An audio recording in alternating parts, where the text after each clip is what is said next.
ایک دفعہ نہیں یہ کہا گیا تھا کہ میں بیمار ہوں، میں ایڈمٹ ہوں تو میں ایجوکیشن حاصل نہ کروں. مجھے کسی چیز کی رکاوٹ نہیں آنے دی تھی میرے پیرنٹس نے، اور میں اپنا ایڈمیشن ماسٹرز میں کروا کے دوبارہ میں جا کے ایڈمٹ ہوئی لیاقت نیشنل میں، اپنا ٹریٹمنٹ کروایا. ٹریٹمنٹ کمپلیٹ کروانے کے بعد میں دوبارہ واپس آئی اور اپنی میں نے ایجوکیشن جو ہے وہ کنٹینیو کی. جب میں نے ماسٹر ڈگری میں ایڈمیشن لیا اور مجھے پتا تھا کہ میں کیسے حالات سے گزر کے آئی ہوں، ٹف حالات سے، اور اب مجھے کہاں سے گزرنا ہے. اگر میں چاہتی تو وہ جو 2 سال میرے ماسٹر ڈگری کے تھے میں وہ نہ کرتی اور میں اپنے گھر میں سکون سے رہتی، لیکن ایسا نہیں تھا کیونکہ میرا جو ویژن تھا وہ بہت بڑا تھا. مجھے اپنے گاؤں میں ہی نہیں رہنا تھا، مجھے بہت سارے لوگوں کے لیے مثال بننا تھا، مجھے بہت ساری لڑکیوں کو بتانا تھا. تو میں نے اپنی جو ایجوکیشن ہے وہ ٹیوشنز کی اور ماسٹر کی ڈگری کمپلیٹ کی. اور مجھے وہ آج بھی یاد آتا ہے کہ میں نے اپنے جو 2 سال ماسٹر کے تھے وہ میں نے فرش پہ گدا جو ہوتا ہے، میں اب کیا کہوں کہ میں نے اپنا بستر لگا کے وہ 2 سال فرش پہ گزارے تھے. وہ فل سردی بھی ہوتی تھی اور فل گرمی بھی. اور اگر آج میں نے وہ 2 سال نہ گزارے ہوتے اس حالات میں تو آج میں اس مقام پہ نہ ہوتی. 2014 دسمبر میں میری ماسٹرز ڈگری جیسے ہی کمپلیٹ ہوئی، 2015 میں یونیورسٹی آف لاہور میں میرا ٹیسٹ ایم فل میں کلیئر ہوا اور مجھے ایڈمیشن مل گیا.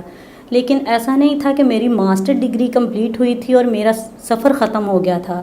میرا سفر تو اب شروع ہوا تھا، کیونکہ میں ایک گاؤں سے بیلونگ کرتی تھی، ایک چھوٹے شہر سے، لاہور جیسے شہر میں آئی تھی، اور میرے لیے آگے بہت کچھ تھا.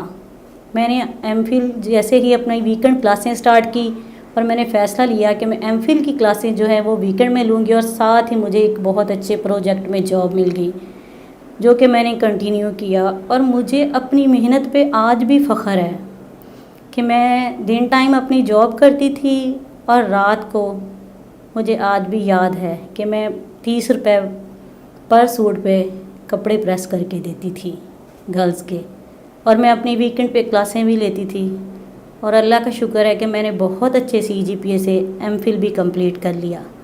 جب میں نے ایم فل کمپلیٹ کیا اس کے بعد مجھے موقع ملا بہت اچھی پاکستان کی آرگنائزیشن کے ساتھ کام کرنے کا، اور میں نے بہت اچھی ڈیفرنٹ آرگنائزیشن کے ساتھ ڈیفرنٹ پروجیکٹس کیے جن میں مجھے بہت اچھی سیلری پہ بھی کام ملا جو 1 لاکھ سے بھی زیادہ تھی.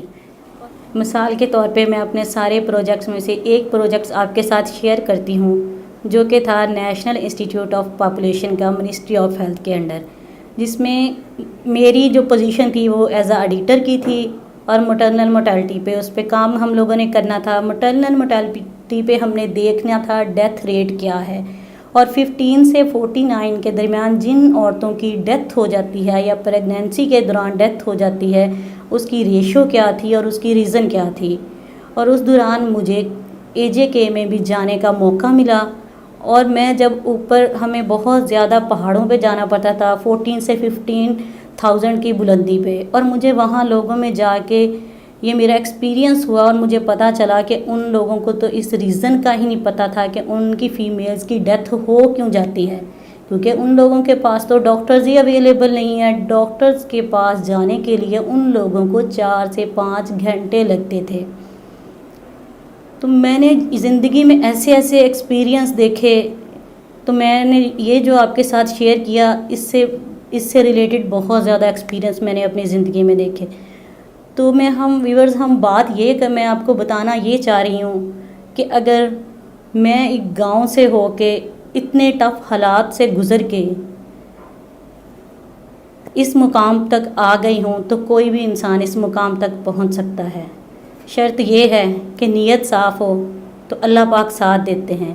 اور میرا اس ویڈیو بنانے کا مقصد یہ ہے کہ میں ان گرلز کو بتا سکوں کہ جو ایک چھوٹے شہروں سے لاہور، کراچی، اسلام آباد جیسے شہروں میں اسٹڈی کے لیے آتی ہیں، جاب کے لیے آتی ہیں، یا جو چھوٹے شہروں سے گاؤں سے آتی ہیں، ہر انسان جس کی خواہش ہے کہ وہ اپنی مرضی کی زندگی گزار سکے اس کو بہت محنت اور صبر سے کام لینا چاہیے. اور میں کہتی ہوں کہ جب ہم صبر اور محنت سے کام لیتے ہیں تو ہم آنے والے سارے دن ہمارے اپنے ہوتے ہیں.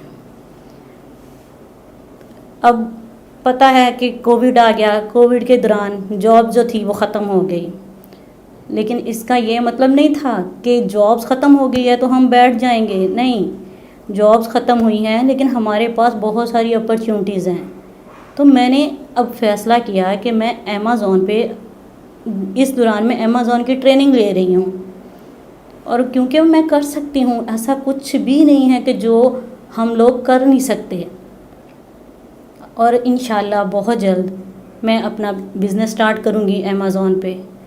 تو ویورز، میرا آپ کو بتانے کا، آج کی ویڈیو بنانے کا مقصد یہ ہے کہ آپ کو اپنے اندر اتنے سٹرونگ ہونا چاہیے کہ آپ کچھ بھی کر سکتے ہوں.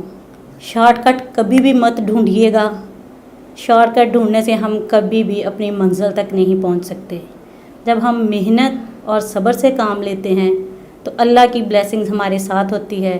اور اینڈ پہ میں اپنے پیرنٹس کو سلوٹ کرنا چاہوں گی، اور میں ان کی شکر گزار ہوں جنہوں نے میرا اتنا ساتھ دیا. ان کی وجہ سے میں ہمیشہ کانفیڈنٹ رہی اور کانفیڈنٹ ہوں، اور آج میں اس مقام پہ ہوں.